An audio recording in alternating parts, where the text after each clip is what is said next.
Dieu existe-t-il? Et si la réponse était beaucoup plus simple, mais aussi beaucoup plus choquante que ce que vous n'avez jamais imaginé? Aujourd'hui, nous plongeons dans la vision révolutionnaire de Baruch Spinoza, un homme qui a osé redéfinir le divin. Nous sommes en 1632. Amsterdam, une ville en pleine effervescence culturelle et religieuse. Baruch Spinoza naît dans une famille juive séfarade. Mais très vite, ses questions sur la foi et la nature de Dieu le mènent sur un chemin dangereux. En 1656, à seulement 24 ans, il est excommunié par sa propre communauté. Une sentence accompagnée d'un avertissement terrifiant. Personne ne doit jamais lui adresser la parole. Pourquoi un tel rejet?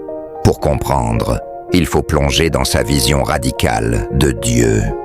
Spinoza ne voyait pas Dieu comme un être humain, ni comme un juge tout-puissant.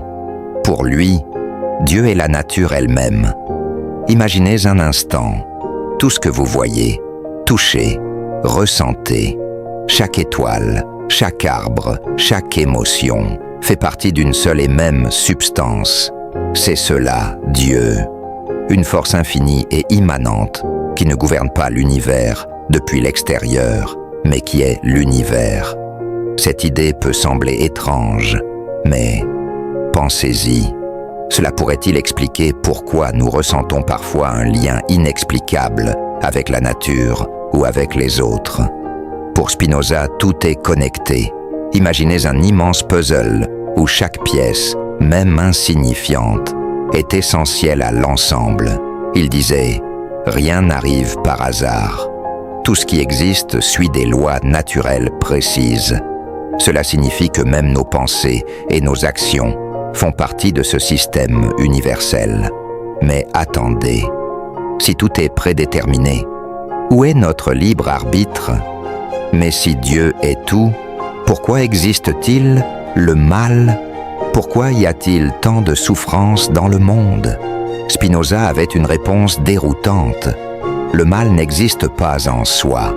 Ce que nous appelons mal est simplement une conséquence de notre perception limitée. Prenez un ouragan. Pour nous, c'est une catastrophe. Mais pour l'univers, c'est juste une énergie en mouvement, une partie du cycle naturel, une perspective difficile à accepter, mais qui invite à repenser notre place dans le cosmos. Rejeté par son époque, Spinoza est aujourd'hui reconnu comme un géant de la philosophie. Albert Einstein lui-même disait « Je crois au Dieu de Spinoza ». Pourquoi? Parce que cette vision d'un univers régi par des lois naturelles, sans intervention divine arbitraire, résonne avec la science moderne. Peut-être qu'au fond, Spinoza avait compris quelque chose que nous commençons seulement à explorer. Alors, que pensez-vous? Dieu est-il une force transcendante? Ou sommes-nous tous une partie d'une même substance divine? Spinoza nous pousse à regarder au-delà des apparences et à réfléchir à notre lien avec l'univers.